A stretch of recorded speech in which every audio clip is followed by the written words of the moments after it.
นี่แจ้งข่าวดียังบาดนี่ฮู้แล้วบ่โอ้ยคนว่าสิเงินให้ โอ้เพิ่นมาเช็ดเทือนให้โดยปาดโตตามเด้อ โชคใหญ่ล้นทับเลยเด้เนาะ แข้งบอกเลขบ่นี่ น้องสายฝนเด้เป็นจังได๋ ดีใจแล้ว ดีใจบ่ เดี๋ยว ได้เฮือนหลังใหม่บาดนี่ เดี๋ยว เฮือนแบบใดบาดนี่เฮือนดินเด้บาดนี่ปาดโตพี่น้องเอ้ยเนาะ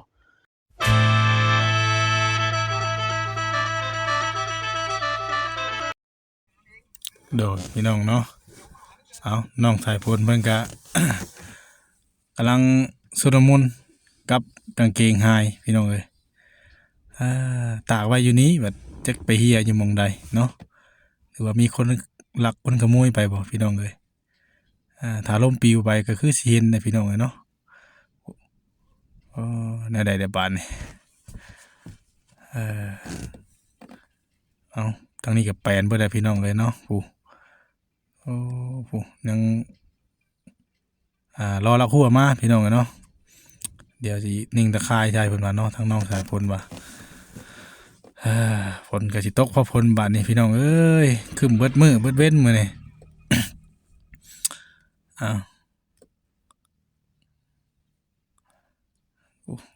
ไฟใหม่คักก็ดีเนาะน้องสายฝนเพิ่นเฮ็ดเรียบร้อยพี่น้องเอ้ยไปเบิ่งทางนั้นบาดนี้พี่น้องเอ้ยนี่ประมาณนี้พี่น้องเนาะเพิ่นก็ได้ดินเพิ่มกว้างขึ้นกว่าเก่าแล้วเนาะโอ้ทางผู้ตู้โจยเพิ่นก็มาเรียบร้อยแล้วไปถามเพิ่นก่อนเพิ่นมาแต่ไสเนาะ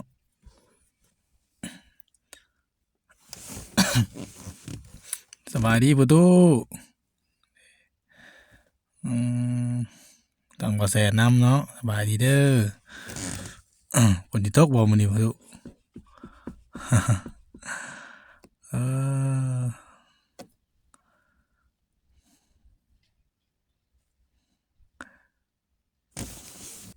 ขออนุญาตติดไมค์ประตูก่อนพี่น้องกันเนาะ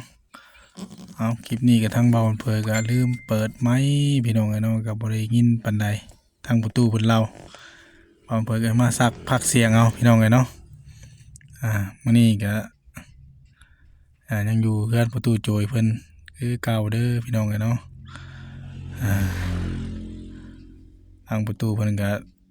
เป็นจังไดมื้อนั้นขึ้นมาคือเห็นใส่สายคอว่าซั่นเนาะเพิ่นเจ็บแขวพี่น้องเอ้ยเจ็บแขวก็เลยหาในบ้านหาหยังมากันเพิ่นว่าสิเซาว่าซั่นเนาะ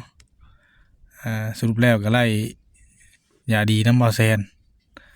มาฉีดก็ดีขึ้นพี่น้องเอ้ย ดีใจน้ำประตูเพิ่นพี่น้องเนาะถือว่าเซาเจ็บแล้วว่าซั่นเนาะ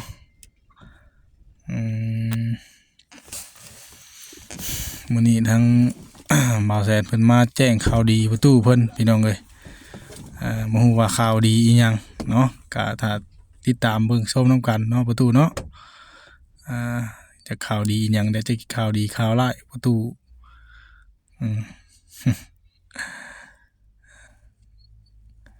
ประตู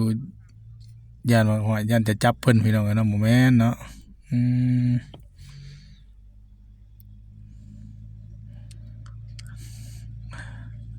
สายคอขึ้นออกแล้วพี่น้องเนาะประตูออกแล้วแต่ก่อนเคยแขนนี่ออกแล้วบาดนี่เนาะหมูมีแหละคอเพิ่นก็ได้เศร้าแล้วว่าซั่นเนาะ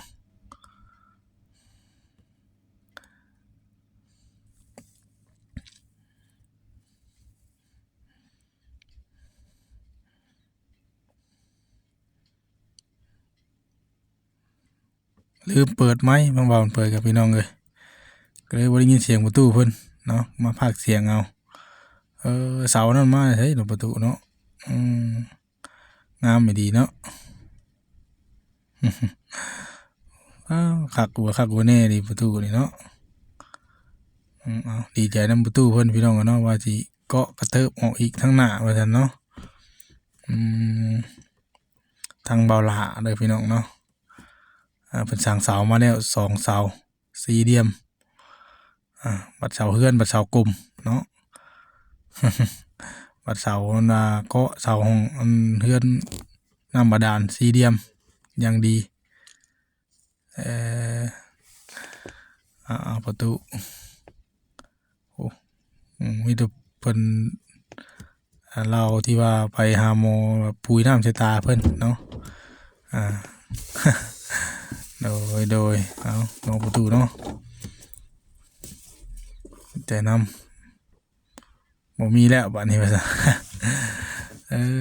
เอาก็บ่ต้องเฮ็ดบ่ต้องหาเนาะพี่น้องก็ต้อง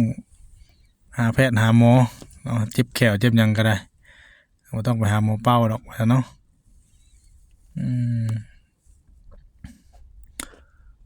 น้องชายพลเพิ่นกำลังไปหาส่งเพิ่นพี่น้องเนาะส่งเพิ่นเฮียบ่ฮู้ว่าจักงัวดึงไปบ่คืออ่าคนรักเนาะบ่เห็นประตูก็บ่ได้อยู่ประตูบ่ได้อยู่ก็เลยบ่เห็นจักไผเอาไปอืม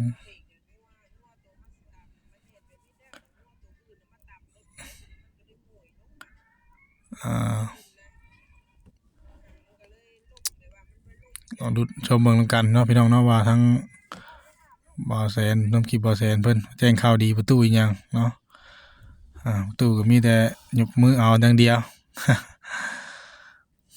ถ้ารอชมเบิ่งนำกันพี่น้องเอ้ยเนาะในคลิปบ่าวแสนพี่น้องเอ้ย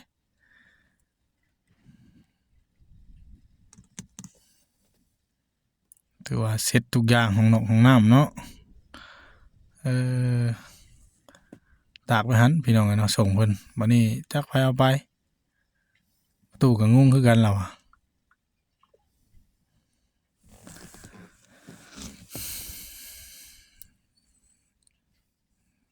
ถ้ามีคนอื่นมาเอาก็บ่ฮู้ได้แล้วเนาะเพราะว่าบ่ได้อยู่คือกันเนาะทางเหตุผลก็บ่ได้อยู่พี่น้องเอ้ยเนาะผลลุงประตูเพิ่นก็ไปดงว่าซั่นเนาะไปเบิ่งแล้วฮู้อะเนาะ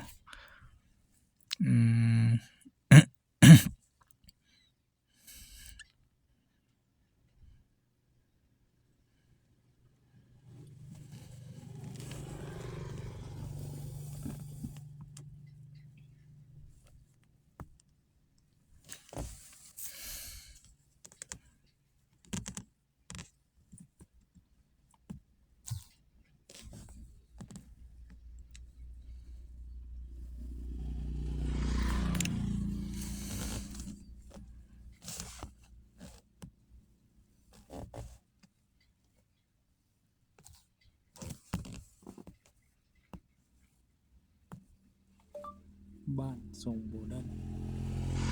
ปลามันก็แปลนเบิดเลยเนาะลามไปเลย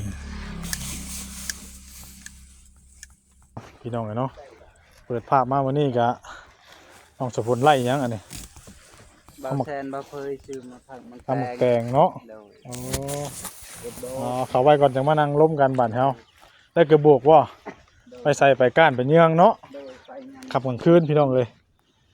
ย่านขี่เข็บแมงเงาะว่าซั่นเนาะผู้ตู้ก็ลองกันแล้วผู้ ลองฮะ ลองกันเนาะลองแล้วมาบาดนี้เนาะพี่น้องเลยถามไทยก่อนทั้งประตูทั้งน้องสายพลบาดนี้เอาถือว่าต่อจากเมื่อกี้นี่พี่น้องกันเนาะสรุปแล้วก็ฮู้แล้วพี่น้องกันเนาะข่าวดีที่มาแจ้งน้องสายพลกับประตูมื้อนี้ นั่งไว้ก่อนเนาะ ถามด้วยถามน้องกันพี่น้องเนาะทั้งจากปากทั้งประตูกับน้องสายพลเพิ่นน้องประตู โดย นี่ไรบาดนี่แจ้งข่าวดียังบาดนี่ฮู้แล้วบ่ โอ้ยคนว่าสิเฮือนให้ โอ้เพิ่นมาเช็ดเทือนให้ โดย ปาดโต ตามเด้อ โชคใหญ่ล้นทับเลยเด้เนาะ โดย แทงบอกเลขบ่นี่ น้องสายพลเด้เป็นจังได๋ ดีใจแล้ว ดีใจบ่ โดย ได้เฮือนหลังใหม่บาดนี่ โดย เฮือนแบบใดบาดนี่ ดิน เฮือนดินเด้บาดนี่ปาดโตพี่น้องเอ้ยเนาะ ดี ดีใจ นำ นำดีใจนำเนาะเฮือนดินแล้วเฮือนหลังนี้ก็สิได้ยุกง่ายไปนับไปเนาะประตูเนาะ โด โด ย ย ตั้งอยู่หม่องนี้เด้อพอดีเหมาะเลยปิ่นหน้าไว้นี่ เด้อ อ๋อเด้อคักเลยคักเลย เป็นนาวมันพุทธ เด้อ บ่ได้ฟิตบ่ได้ฟันนะว่าคืนนี่บ่ได้ฟันเลยเด้อ ไม่ฝัน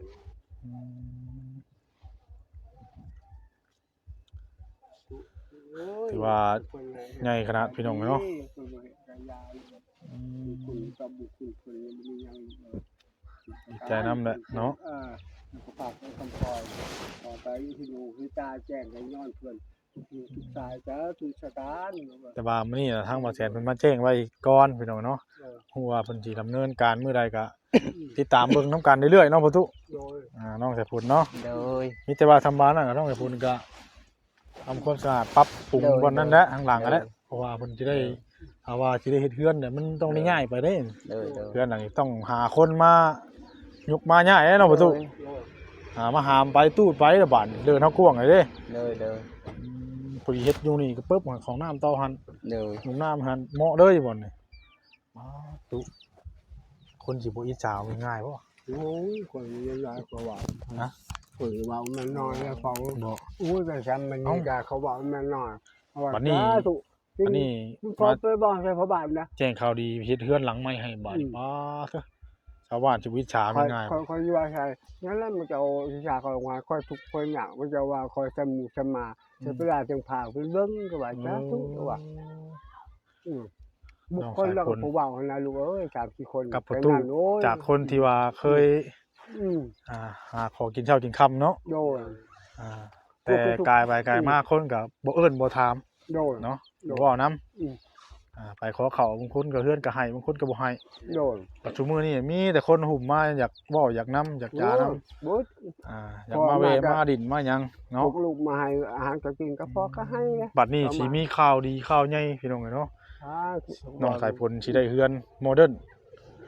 เป็นเฮือนของทั้งคือชื่อหลักๆก็คือน้องสายฝนแล้วก็ประตูพี่น้องเนาะเป็นทั้งผู้ใดแม่ทางไหนทั้งแม่ได้เสียไทยนะ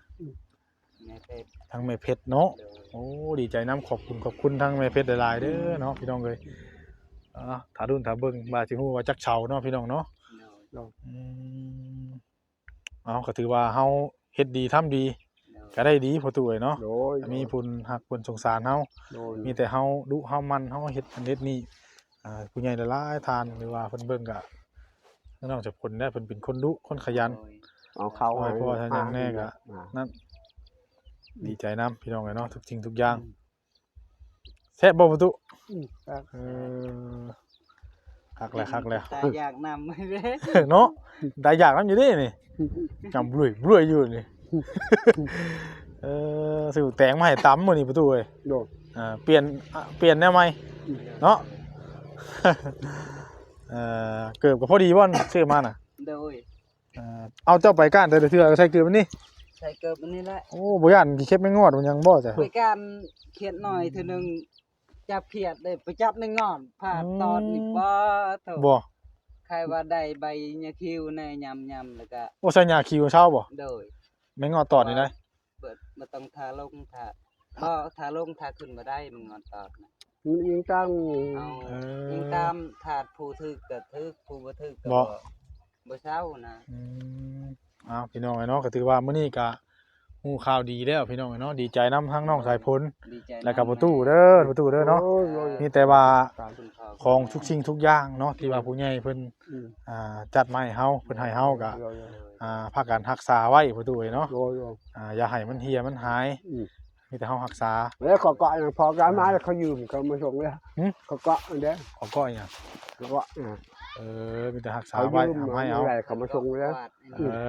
คาดทันบ่ โดย เอาถือว่าถ้าให้ประเทศตะนางแล้วจังปลูกต้นไม้ต้นหยังใส่ประตูเนาะ โดย เอาพี่น้องเอ้ยสำหรับคลิปนี้ทั้งบ่าวเผยก็สิได้ขอตัวจบคลิปแล้วพี่น้องเนาะพบพ้อกันใหม่เอาดีใจครับทั้งประตูอีกเทื่อเด้อเนาะสบายดีเด้อประตูเด้อพบพ้อกันใหม่พี่น้องเอ้ยถ้าเบิ่งถ้าชมร่วมกันเนาะว่ามื้อใดเอาสำหรับคลิปนี้ก็สิได้ขอตัวจบคลิปแล้วพบพ้อกันใหม่เด้อสำหรับมื้อนี้ก็ถือว่าสินำลาพ่อแม่พี่น้องไปก่อนเนาะพี่น้องเอ้ยหากว่าผิดพลาดประการใดกราบขอโทษขออภัย FC พ่อแม่พี่น้องป้าลุงเบิดสุขุสุคนเบิดทุกท่านเนาะ เอาสำหรับที่นี่ขอกล่าวคำว่าสบายดีเด้อพี่น้องสบายดี